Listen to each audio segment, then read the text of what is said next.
Start out by lying on your back with your knees bent and a barbell balanced in one hand over your chest. From here, drop the opposite knee of the arm holding the weight to the side, pressing your body into it as you begin to lift your torso up off the ground. Plant your free arm and in a brief moment your hand into the ground, scoop the other leg out in front of you so that you'll be able to stand up with it, and start to transition from a seated position to a half kneeling position while keeping the barbell balanced now overhead. Once you stabilize yourself, stand up tall with the weight still balanced overhead and both feet flat on the ground, roughly hip width apart. To get back to the floor, perform in the reverse of how you got up. Start by performing a reverse lunge with the opposite leg of the arm holding the weight, drop to that knee, and stabilize yourself in the half kneeling position.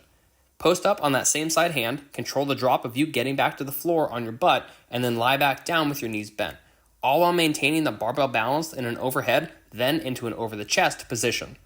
Repeat in this fashion for all reps on one side before switching to the other, and reach out to your coach if you have any questions.